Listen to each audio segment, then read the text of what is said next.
What is going on, Jerome's? It is our halftime live stream, as we've been wont to do as of late, and also we've been like kicking it off a little bit early because there's what was it, 40 seconds left, something like that. Vikings just kicked the field goal. Dan Bailey just squeak.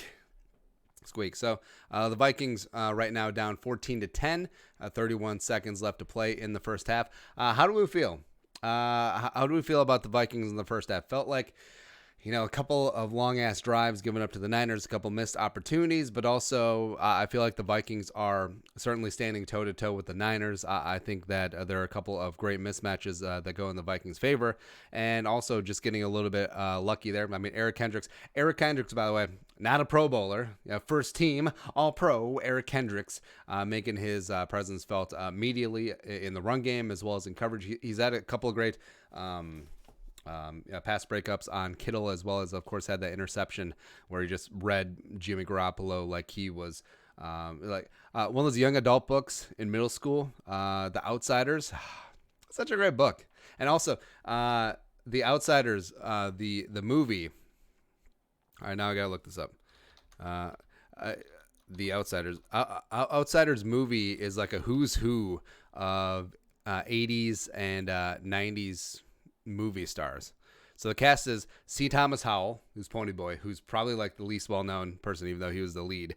Matt Dillon was Dally Winston, Ralph Macchio, Karate Kid. Patrick Swayze, come on, player. Rob Lowe, Emilio Estevez. Tom Cruise was like the seventh banana in that movie. And then also Diane Lane. Amazing. Also, Tom Waits was in there for some reason. So anyways, that's the hard-hitting halftime analysis that you've come to expect, The Outsiders. But, overall, put in the chat, give me a 1 if you're feeling good. Give me a 2 if you're feeling not so good about what's going on with the Minnesota Vikings right now. Because early on, winners and losers. If that fumble recovery had counted, Xavier, I think, would have moved from the loser category to neutral. But man, like that first drive where it was just, they were clearly targeting Xavier Rhodes, and also giving up that touchdown to Kendrick Bourne on that first drive, where Rhodes, when you have a $13 million liability out there, what the F is going on? Where Rhodes is sitting there just listlessly following the slant, where he knows he's got no safety help against Kendrick Bourne. Great. As well as Riley Reif. I think Nick Bosa's already eating Riley Reif's lunch. Anthony Barr. All right, so the initial big play where Emmanuel Sanders ended up in Anthony Barr's zone, I don't necessarily put that on Barr. Also, that was pretty damn good coverage. You saw people were already going towards this is 2018 Rams all over again. Not really the case. But also, if that was the case, that's really more on Mike Zimmer than Anthony Barr. But I digress there. But he's getting lit up. He got lit up by Jimmy Garoppolo on the so-called fumble, as well as he's having trouble against the run. 55 is getting washed out a little bit, so it's not great. Andrew Sendejo, the Sendejo slot cornerback experiment worked well against the Saints, but that might be it. I think that the Niners, now the Niners aren't surprised by it, as they have a full game tape of it, and now they're just going after Sendejo. Winners so far, obviously Kendricks with an interception, as well as playing phenomenal in coverage and in the run game, except for that one play where he shot like the B gap on Tevin Coleman, and then Coleman just kept going outside. But you're going to have that once in a while. Daniil Hunter. Mike McGlinchey cannot carry Daniil Hunter's jock if he had a forklift. Like, he really cannot. 99 against McGlinchey out there. It's extremely one-sided. Also, Stephon Diva Diggs. He's a diva. I don't care. He's my diva.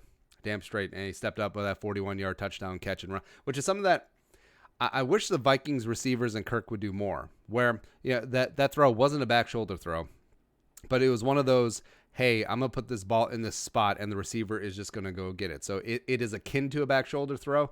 I just wish they would do that more, because Thielen and Diggs are obviously talented enough to make that work. But, it does take a lot of trust, takes a lot of chemistry to do that. Amir Abdullah had a nice kick return out to the 43. It's your Stephen Weatherly's playing some man-sized ball as well. He's got the sack, as getting some heat on Jimmy Garoppolo, as well as had that punt return tackle. He limped off after a punt. Hopefully he's good to go. Also, Dustin Colquitt, by the way, Skullquit, is just bombing them out there. I love the way that Colquitt's been punting this year.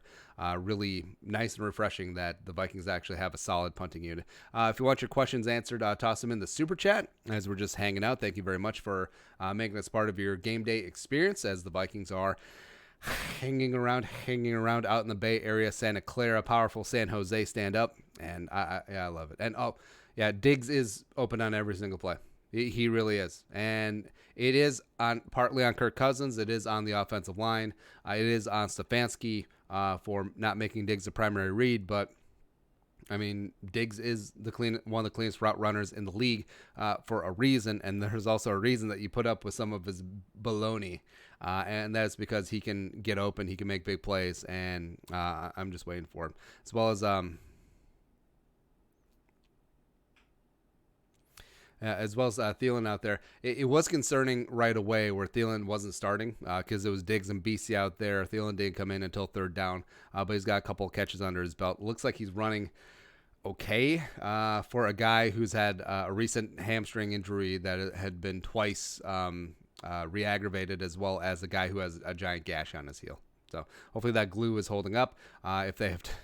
If they re-glue it, I mean, it's perfectly fine there. Let's see what else. Oh, yeah, something I want to rail against, and something that maybe flying under the radar. So the Jimmy Garoppolo, when he got rolled up, when his ankle got rolled up by Stephen Weatherly, and the Niners took a timeout to give him some time to get things going, and then all of a sudden, magically, just so magically, the Jimmy Garoppolo injury synced up with a TV timeout, which I went back and timed it. It took 7 minutes, 7 minutes in real time, when the normal NFL timeout is a couple minutes, a minute and a half maybe.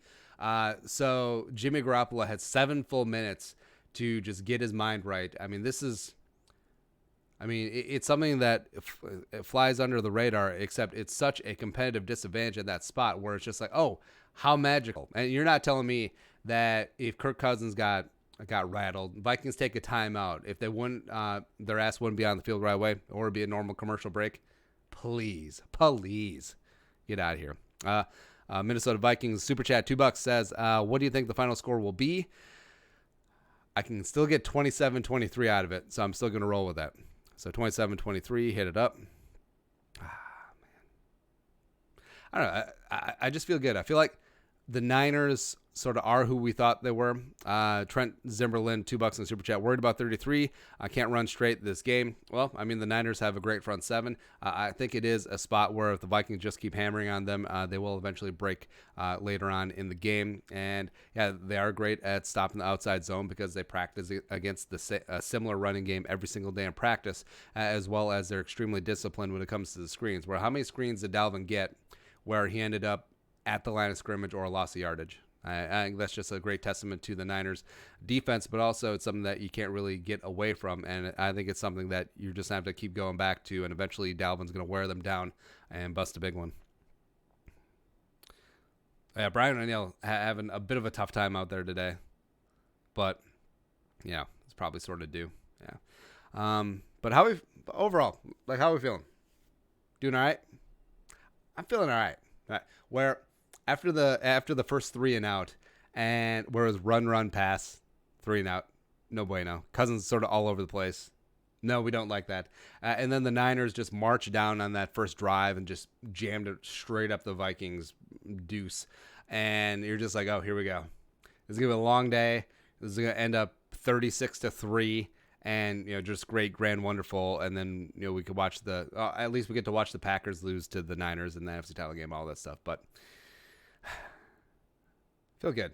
I do feel good. Even though the Niners get the ball in the second half, it's just like, whatever. It really is what it is at this point. But the offense, if it can start clicking again and get the ball to Diggs more, I think the Vikings will have a shot, because also defensively, outside of those first 2 drives, where the Niners marched up and down the field, they've been doing well. I think Zimmer has adjusted well. Zimmer not exactly known for all of his halftime adjustments, but I think they are counterpunching relatively well today against the Kyle Shanahan, the 12-year-old boys offense. All right. See here. A couple more questions in the chat, and then we'll cut you loose. Josh Sangle, $2 in super chat. Pat Elfon getting beat every down. Yeah. You notice on that last one where it's like 3rd and 12, Cousins was already ducking and getting ready for the sack at the top of his drop, which is just sad. It's on Reef. It's on Pat Elflein. Brian O'Neill not looking great out there as well. I mean, that Niners front seven, that especially that D-line, they're legit. And it's going to be a problem today. So hopefully they can do that. But also I will say that this is a Super Bowl caliber pass rush on the Vikings side. So it is, I guess, nice to know that the Vikings are giving it just as good as they're getting at this point.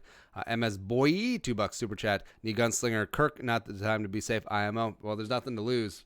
So if not so much bad Kirk, but don't give an F Kirk. We need him out here. Trent Zimmerman, Champ Bailey is who we need. Actually, how old is Champ Bailey right now?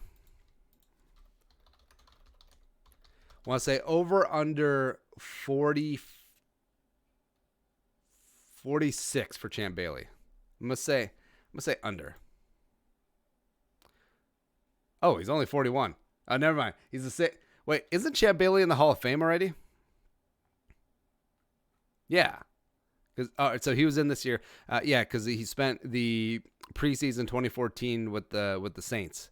So bully on that. Yeah. All right. So his last year was in 2013. So again, props to Terrence Newman for playing through 2017, 4 more years than Champ Bailey, and even though that he they're the same age. It's just so funny to me. Yeah. But again, that's hard-hitting halftime analysis that you've come to expect. From the show, Vikings-Niners, we're talking about the outsiders as well as Champ Bailey, because why the hell not? And yes, Brett Jones, by the way. Actually, did they activate Brett Jones? That's a good-looking question. If only I was on top of that. See, they did not activate Brett Jones, which is fine. I guess he's eligible to play next week when the Vikings win the game. There you go. Well, Skull Vikings, good luck. Enjoy the second half. We'll be back here after the game to recap the winners and losers, the game that was. Thank you very much, Jerome, for coming and hanging out with us at the half. And we'll Skull production value.